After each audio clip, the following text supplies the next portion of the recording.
ధనంతో మన ఆర్థిక వ్యవస్థ అస్తవ్యస్తమయ్యే ప్రమాదం ఏర్పడింది.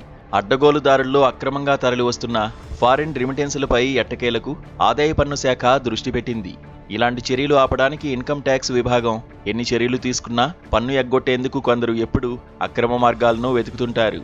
చిన్నా చితకా వ్యాపార కార్యకలాపాలతోనో లేదా అసలు ఎలాంటి వ్యాపారాలు చేయకుండానే కొన్ని సంస్థల నుంచి విదేశాల నుంచి భారత్కు జరుగుతున్న అనుమానిత నగదు బదిలీపై ఇప్పుడు ఇంటెలిజెన్స్ సమాచారంతో ఐటీ శాఖ రంగంలోకి దిగింది. ఈ క్రమంలోనే వీటి వెనుకున్న వ్యక్తులు పన్ను నిర్ధారణ సర్టిఫికేట్లను జారీ చేస్తున్న చార్టెడ్ అకౌంట్లను కనిపెట్టే దిశగా అడుగులు వేస్తోంది. ఇందులో భాగంగానే దేశవ్యాప్తంగా అనుమానిత ఫారిన్ రెమిటెన్స్ల సమగ్ర పరిశీలనకు దిగింది. దేశ సరిహద్దు జిల్లాల్లో ఉన్న కంపెనీల రెమిటెన్స్లపైన ఐటీ శాఖ నజరు పెట్టింది. దీంతో విదేశాల నుంచి పెద్ద మొత్తాల్లో వస్తున్న నగదు బదిలీలను అధికారులు ఆరా తీస్తున్నారు. కాగా దాదాపు 394 సంస్థలపై ఐటీ శాఖ నిఘా పెట్టగా ఇందులో సరిహద్దు రాష్ట్రాల్లోనివి 117 ఉన్నాయి. అంతేకాక 36 మంది ప్రొఫెషనల్స్ కదలికలను ఎప్పటికప్పుడు గమనిస్తున్నట్టు ఎక్స్లో ఐటీ శాఖ వెల్లడించింది.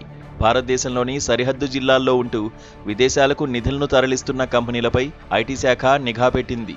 ఈ మేరకు సరిహద్దు జిల్లాల్లో అనుమానాస్పద వ్యక్తులు, సంస్థలపై నిర్బంధ తనిఖీలు చేపడుతోంది. ఇటీవల జరిగిన సోదాల్లో భారీ సంఖ్యలో కంపెనీలు అనుమానాస్పద లావాదేవీలు నిర్వహించినట్లు గుర్తించింది.